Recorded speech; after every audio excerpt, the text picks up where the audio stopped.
In a landmark ruling that will echo for years, the U.S. Supreme Court has ended the Trump administration's use of emergency powers to wage a global trade war. The decision marks a pivotal moment in the ongoing debate over the balance of power in American government.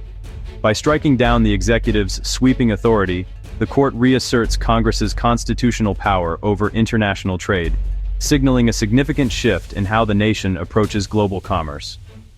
For years, businesses large and small have navigated a maze of unpredictable tariffs, paying billions in extra costs and scrambling to reroute supply chains. Uncertainty became the new normal, affecting everything from manufacturing jobs to the price of everyday goods. Now, with a single decision, the legal foundation for much of that chaos has vanished, leaving companies and consumers alike to wonder what comes next. The ruling doesn't just impact policy, it changes the game for the U.S. economy and its relationships with trading partners around the world. Markets are already reacting, and global leaders are watching closely. It sets a powerful precedent for future presidents, making it clear that presidential authority, even in times of crisis, is not without boundaries. Congress, as the nation's lawmaking body, holds the keys to trade policy.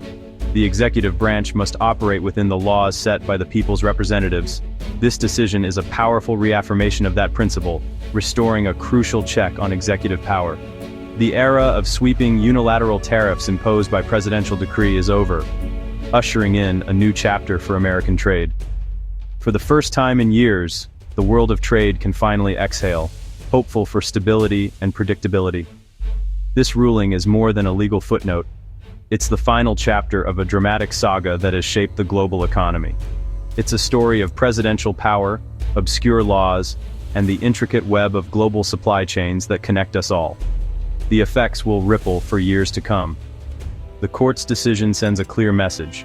In America, even the president's authority has limits, and the rule of law prevails. A tariff is essentially a tax, but not just any tax. It's a fee that governments place specifically on goods that are brought into a country from abroad. When products cross borders, tariffs are applied, making those imported goods more expensive than they would be otherwise. This price hike is intentional. It encourages shoppers to choose products made at home, supporting local businesses and industries. The Trump administration famously used tariffs as a tool to protect American jobs, especially in industries like steel and manufacturing, and to push back against what it saw as unfair trade practices by other countries. But tariffs are a blunt instrument. While they might help some industries, they often lead to higher prices for everyday goods, from groceries to electronics, affecting everyone's wallet.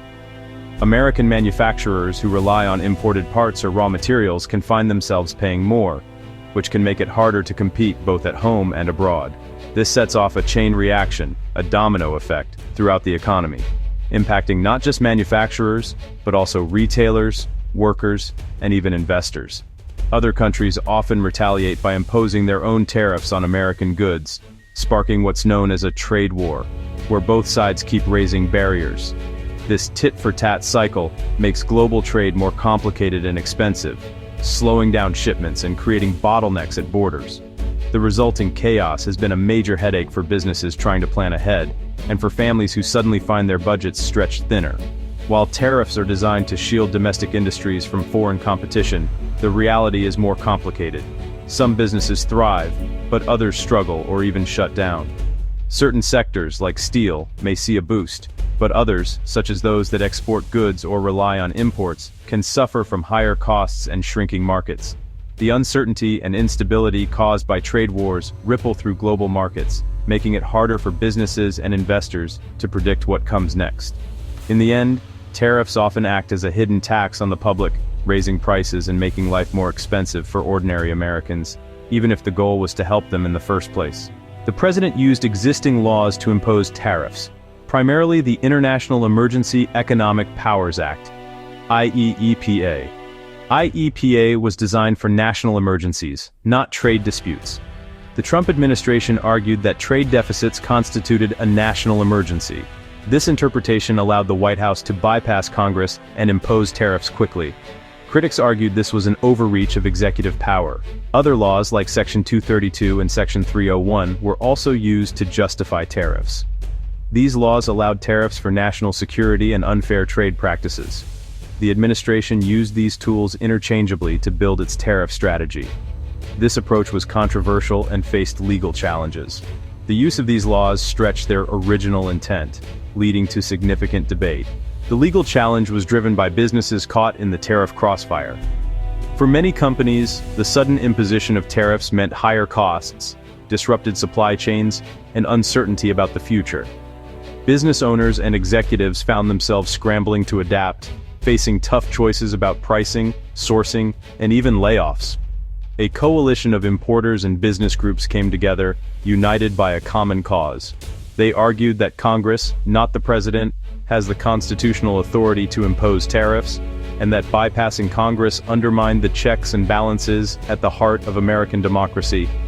Their lawsuit claimed the president's use of the International Emergency Economic Powers Act, or IEEPA, to justify the tariffs, was an overreach that violated the separation of powers.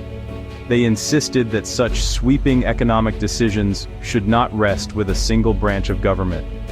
The core of the lawsuit centered on a fundamental question: who truly has the legal authority to impose tariffs that affect the entire nation's economy? The case wound its way through the lower courts, where the administration initially scored some victories, allowing the tariffs to remain in place for the time being. However, a federal appeals court later ruled that IEEPA does not actually grant the president the authority to impose tariffs, dealing a major blow to the administration's legal strategy. This dramatic decision set the stage for a high-stakes showdown at the Supreme Court, where the final word on tariff authority would be decided.